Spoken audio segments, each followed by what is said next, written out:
Within each of us lies the power to turn minor problems into major crises. We can take life's inevitable inconveniences and magnify them into self-created dramas, overwhelming ourselves with unnecessary suffering. Alternatively, we can follow the path of the sage, who understands that nothing needs to disturb our inner stability unless we choose to make it bigger than it inherently is. This mindset of maintaining calm acceptance, rather than succumbing to emotional upheaval, unlocks profound reserves of peace and wisdom. It is a skill to be cultivated through dedicated practice. Over time, our former habit of turning every molehill into a mountain fades, and we rediscover the simple grace of navigating life's ups and downs with centered poise.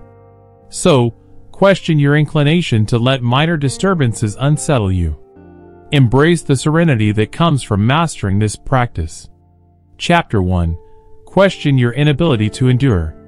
When faced with a challenge, ask yourself, why does this feel unbearable? Why can't I endure it? You might find yourself feeling uncomfortable with your answers.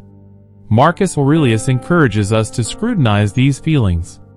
We often convince ourselves that certain hardships are too much to handle, that they are unbearable. However, Marcus challenges us to critically examine this belief. Notion: why exactly is it painful? Let's pause to ponder this question truly. In that case, we will likely be embarrassed by the lack of a legitimate answer. The truth is that most of what we face is endurable if we have the proper perspective. Our minds frequently magnify challenges and make them seem immense and unconquerable. However, we may realize these difficulties are well within our capacities when viewed objectively. Consider physical pain and ailments. A throbbing headache or a sore back can indeed be incredibly unpleasant, but are they genuinely unbearable? Have we not endured similar pains countless times before we realize our ability to tolerate them when we relabel them as mere discomforts instead of crises? Or what about stressful situations like public speaking or challenging conversations? The anxiety beforehand can make them feel overwhelmed, yet countless people endure such scenarios every single day without falling apart. We have an inner reserve of coping skills that can be tapped if we shed the false notion that we cannot bear it. Even emotional hardships like the loss of a loved one or the ending of an important relationship can seem unbearable in the thick of the grief and heartache, and indeed profound sadness is one of life's cruelest challenges. But in time, as millions can attest, this pain can be borne if we remain resilient. Do not be so quick to label something as unbearable. Interrogate that judgment rigorously. You may find that the only thing making it unbearable is your perception and attitude. Shine a light on that erroneous viewpoint by demanding a justification for why you cannot endure. The lack of a convincing rationale will be evident. Genuine in hardship undoubtedly exists. Terminal illness, abuse, war, and famine represent some of the most horrific circumstances a person can endure. We must retain compassion for those suffering unimaginable trauma and pain, yet even in those nightmarish scenarios many have summoned heroic resilience. For the rest of us facing more mundane struggles, we must stop pretending we cannot bear them. We often throw that label onto circumstances that, while challenging, can be persevered with a proper mindset. Question your protestations of unbearability. You possess more grit than you may realize. The embarrassment of having no defensible reason will nudge you toward enduring with resilience. Adopt a posture of quiet strength when facing difficulty. Breathe deeply and remain calm and centered. Resist the urge to become overwhelmed. Hold your challenges in a clear perspective instead of magnifying them. Take it moment by moment. If needed, call upon your problem-solving abilities to craft a plan for moving forward, and accept that some measure of stress or discomfort may accompany the process. So much of our suffering stems from resisting what is, from arguing with reality instead of accepting it with equanimity. That resistance is what makes things seem unbearable, yet consistently asking, why can't I endure this, can cut through that resistance and realign us with our innate capacity for resilience. We strengthen what we practice daily, just as exercising a muscle makes it more robust, maintaining an endurance. Mindset makes it more accessible. In our of struggle over time, we are prompting ourselves to honestly answer why something is unbearable forges that psychological muscle memory of perseverance. There will always be new challenges that test us, yet we need not convince ourselves they are flatly unendurable before we have given ourselves a chance to withstand them with disciplined questioning and a steadfast refusal to exaggerate our hardship. We can flow through even the most daunting circumstances. The next time you begin to call something unbearable, pause and ask yourself to justify that label. If no defense emerges, realize you have the strength to carry on. Focus on the how, not the what. People are not. Chapter 2. Focus on the how, not the what.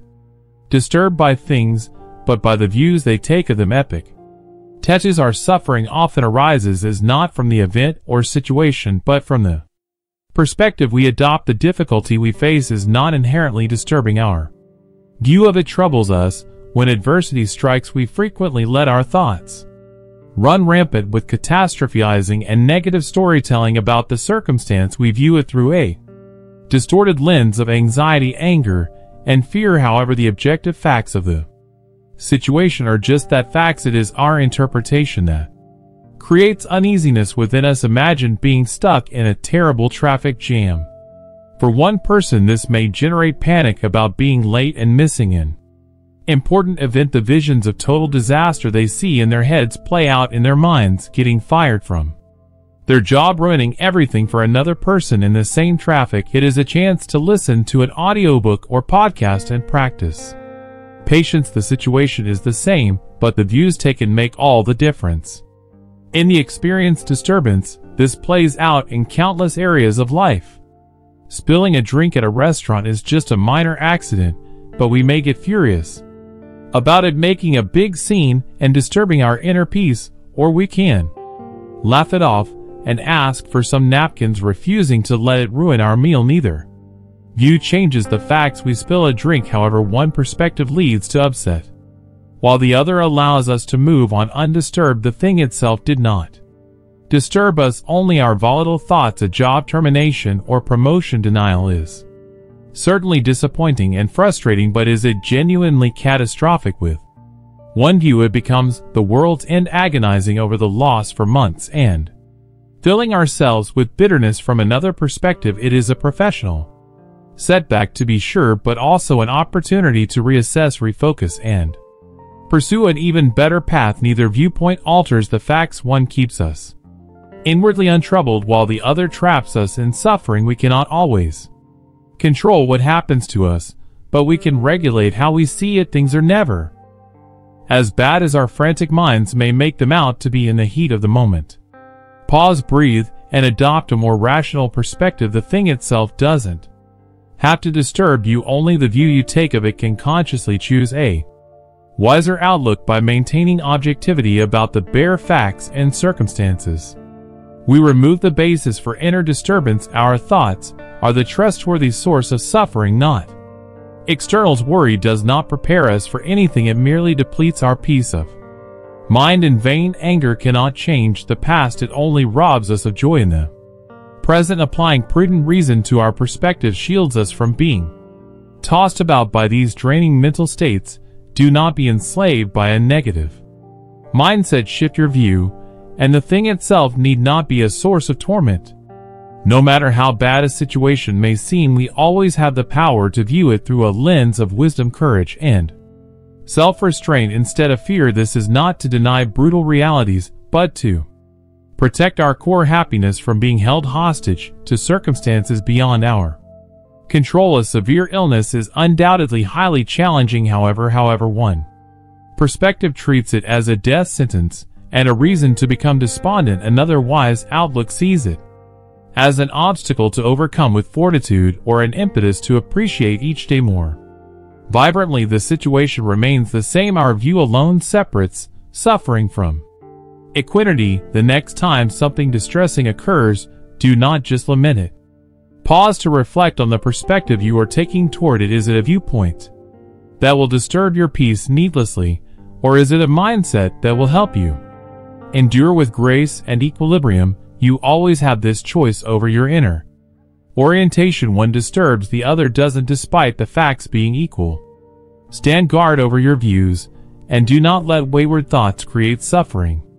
While we cannot control many externals impacting us, we need never surrender sovereignty over the views we choose to adopt about our circumstances. Here is where our freedom truly lies, in the wise perspective that allows us to flow through life with balance instead of continually being overwhelmed by events. The next time your thoughts dramatize something, shift your viewpoint to objectivity. The thing only gains distressing power if you bestow it through your interpretations. Views obstacles as. Chapter 3. View obstacles as opportunities. Opportunities. You must build up your life action by action, and be content if each one achieves its goal as far as possible, and no one can keep you from this. But there will be some external obstacle perhaps, but no obstacle to acting with justice, self-control, and wisdom. But what if some other area of my action is thwarted? Well, gladly accept the obstacle for what it is, and shift your attention to what is given, and another action will immediately take its place, one that better fits the life you are building.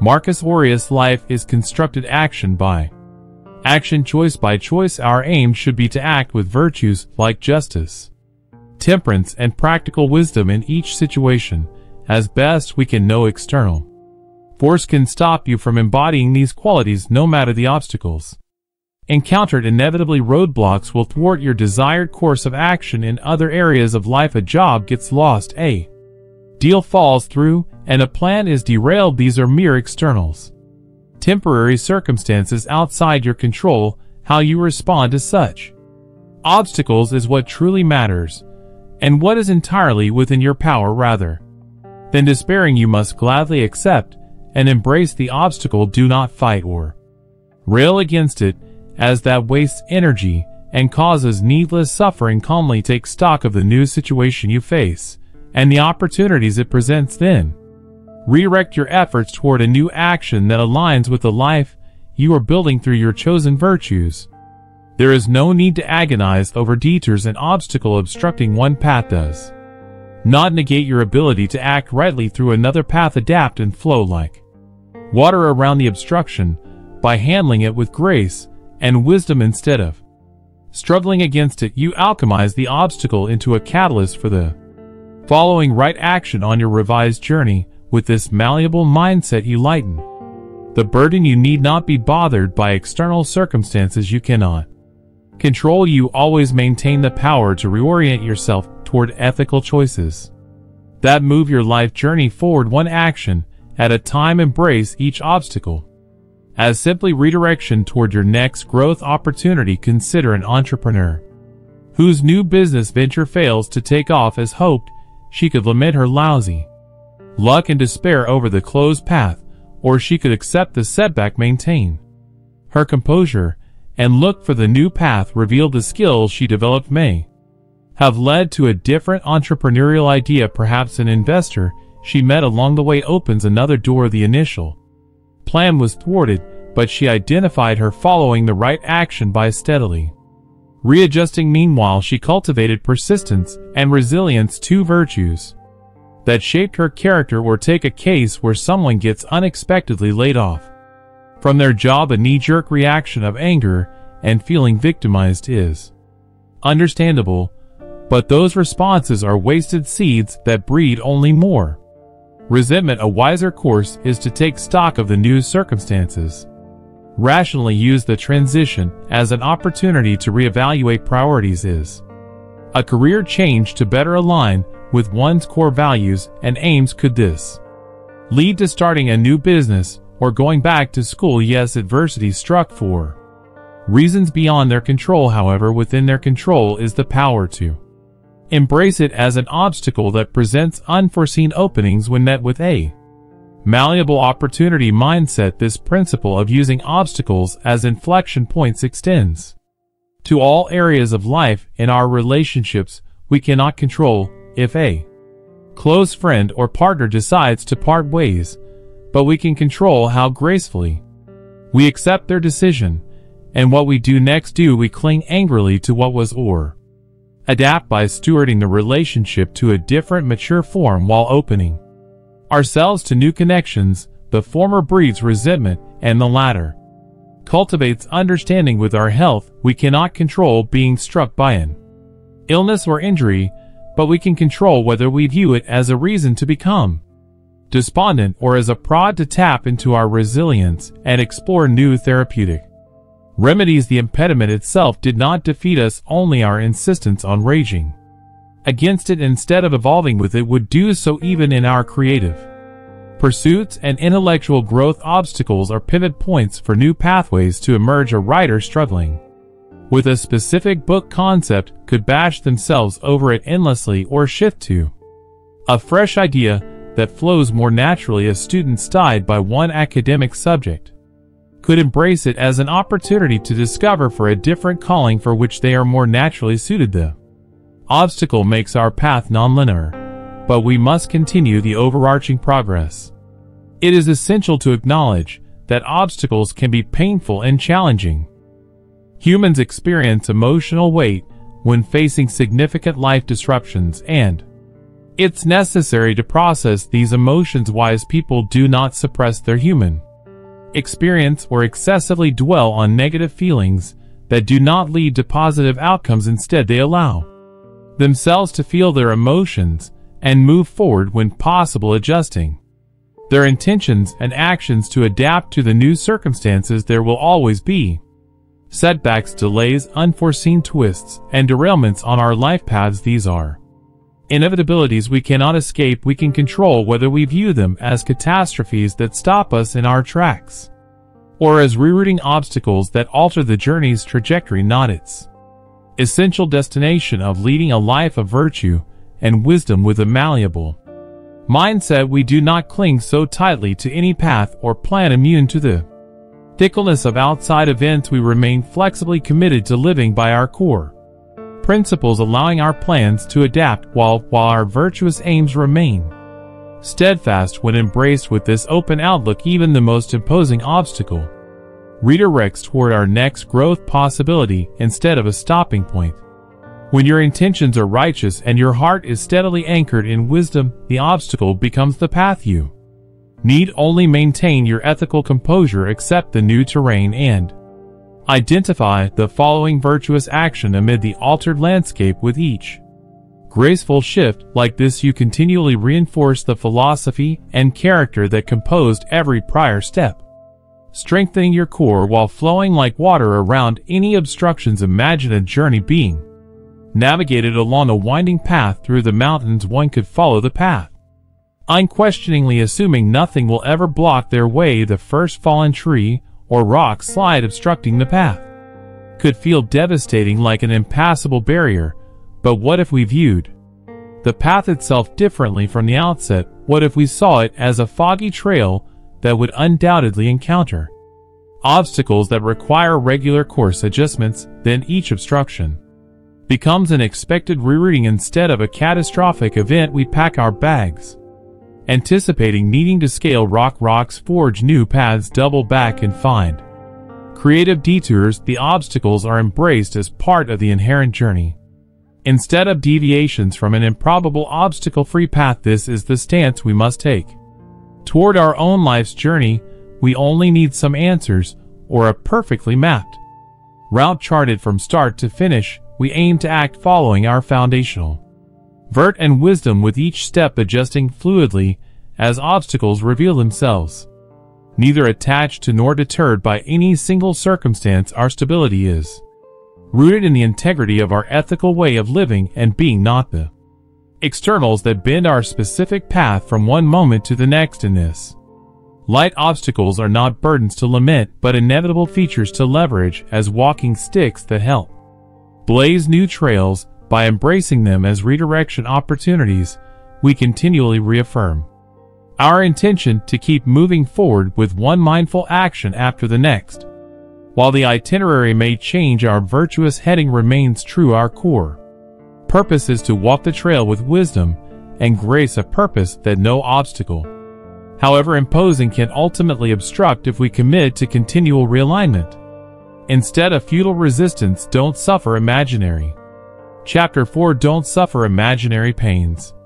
Pains. We are more often frightened than hurt, and we suffer more in imagination than in reality. Seneca. How often do we spend more time anxiously playing out doomsday scenarios in our minds than actually enduring them?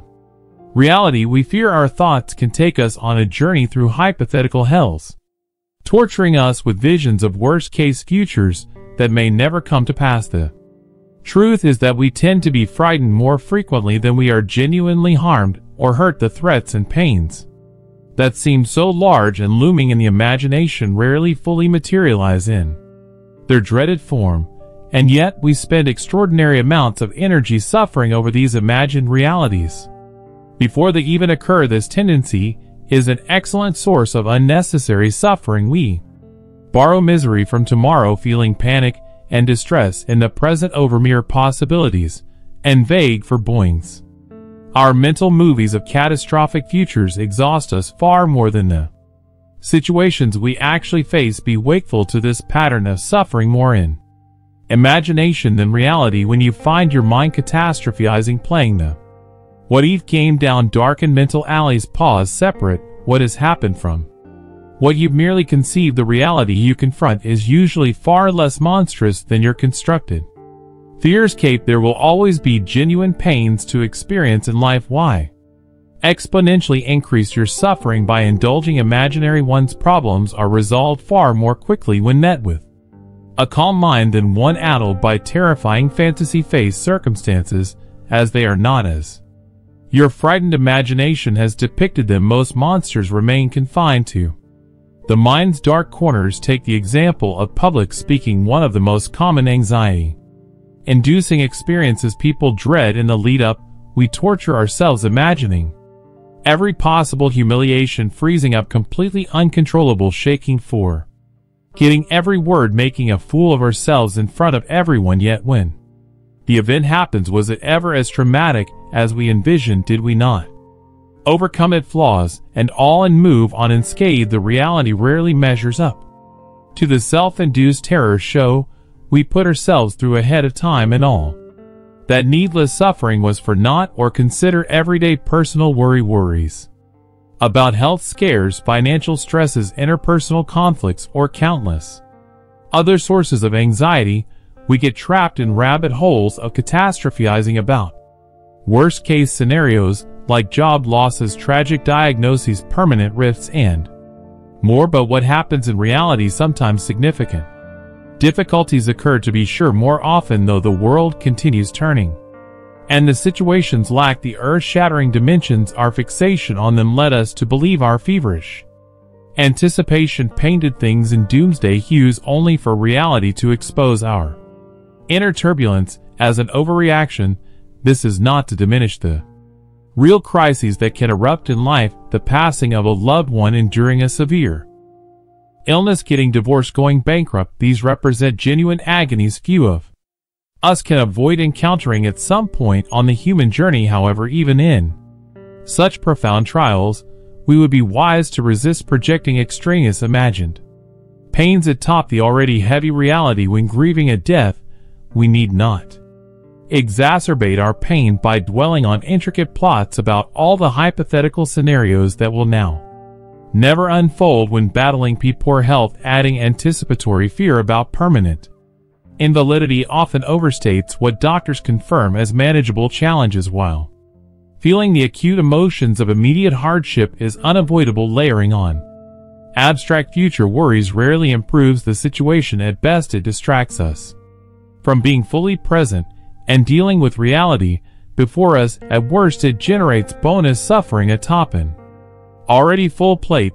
This mental tendency toward imaginary pains becomes even more wasteful in less significant circumstances. How much vital energy do we needlessly drain daily by overthinking, overanalyzing, and in the worst case scenario building? We lament conversations that never happened, concoct fictional confrontations, and chastise ourselves for missteps that exist only in our minds. If we awaken to this habit, we open new wellsprings of inner peace, we realize our minds are experts in manifesting imaginary pains to disturb us far more frequently than reality itself requires.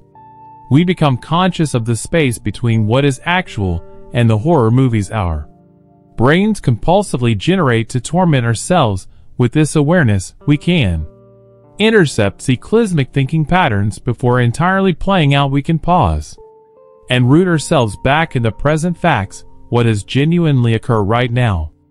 Versus the terrors we are inventing, usually the reality is milder and more manageable than the absurd plots we allow to colonize our minds. We need not make everything so dramatic. Much of life is neutral, neither exceptionally positive nor negative, but ordinary and mundane, yet our minds ascribe exaggerated meaning to the most unremarkable events, turning them into looming symbolic threats to validate our restless inner worlds. When we disidentify from these self-created plot lines, the ordinary moments can be ordinary. We conserve our energy and attention for authentically challenging circumstances as they arrive, rather than spending them on imagined pains of our confection. Our inner reservoirs of calm stability are far more profound than our catastrophic thinking led us to believe. Indeed, reasonable consideration of potential risks and preparation remains wise, but constantly trafficking in worst-case scenario fantasies amounts to self-inflicted psychological torture, not prudent thought. We must discern the difference between rationally contemplating contingencies versus becoming lost in emotional fugues about imagined futures. Let's earnestly examine where most of our daily angst indeed originates. It stems more often from the stories spinning in our minds than exterior circumstances. We are the ones inflicting our mental anguish. The world itself remains neutral mainly until we overlay our fearful narratives upon it. So, pause that reflex toward imaginary pains. Anchor yourself in the truth of this moment over the hypotheticals your mind frantically spins. When you find your thoughts drifting into catastrophic future casting, remember you are more often frightened than genuinely hurt. Do not suffer needlessly from pains existing merely in imagination. Reality itself provides enough to navigate without tormenting yourself further. Be vigilant of this tendency and meet each moment as it arrives rather than the disastrous forms you conjured in your mind's theater. Don't create your own. Chapter 5. Don't create your upsets.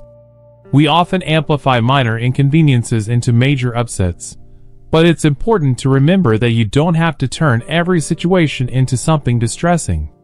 Marcus Aurelius teaches us that many of our upsets are self-created. We take neutral situations and transform them into sources of distress and anguish. A minor mishap or inconvenience only becomes a crisis if we choose to make it so. The root of many upsets lies not in the events themselves, but in the stories and narratives we construct around them. We tend to view minor setbacks as grave injustices and blow them out of proportion. For instance, a flat tire, a rude comment, or a delayed flight need not become major upsets unless we choose to escalate them. What if we paused before reacting? What if we met each situation with calm acceptance rather than emotional upheaval? By not resisting what happened and avoiding exaggeration in our inner narratives, the situation remains as it is, nothing more. We always have a choice in how disturbed we allow ourselves to become. By letting go of the habit of turning minor issues into major crises, we can approach each event with a spirit of acceptance rather than emotional reactivity. Consider a common scenario: being cut off in traffic. Many of us react with immediate anger, turning it into a personal affront and weaving elaborate stories about the other driver's intentions. This transforms a simple driving mistake into a major crisis that demands our outrage. However, was any of that inner turmoil necessary? Instead of making it into something bigger, we could simply acknowledge it as a thoughtless mistake and move on. This ability to avoid turning situations into crises applies to everything, from daily irritations to significant life challenges. A romantic rejection does not have to become a reflection on our worthiness. Losing a job doesn't need to redefine our entire identity. Even serious illnesses or accidents need not be worsened by layering negative narratives on top of already difficult circumstances. Often, our compounded suffering arises from the meanings we impose on neutral events. We immediately create stories about how we were wronged, how it's unfair, and how it ruins everything. By doing this, we transform ordinary occurrences into dramatic crises. The upsets do not come from the circumstances themselves, but from our thought patterns and internal commentary. By becoming more conscious of this tendency to amplify situations, we reclaim power over our state of mind. We can catch ourselves before we spin stories that exaggerate events with emotional weight. Instead of reacting with anxiety, we can choose calm acceptance. Cultivating this ability takes practice. Our conditioning often leads us to turn every experience into a dramatic story, but with commitment, we can change this automatic pattern. As we refine our skill of non-reactivity, we experience greater serenity and realize how much of our former anguish was self-created. By consciously choosing to let situations be as they are, we reserve our energy for responding wisely and thoughtfully. When we stop creating crises from life's inevitabilities, we approach challenges with grace. A flat tire that might have once caused distress now feels like a minor inconvenience. A rude comment no longer derails our good mood. We handle inconveniences with poise rather than hysteria. This is not to say we become indifferent. We still feel deeply about significant moments, but we gain mastery over our responses, avoiding unnecessary escalation through self-created stories. By practicing mindfulness and detachment, we preserve our peace of mind and avoid needless disturbances.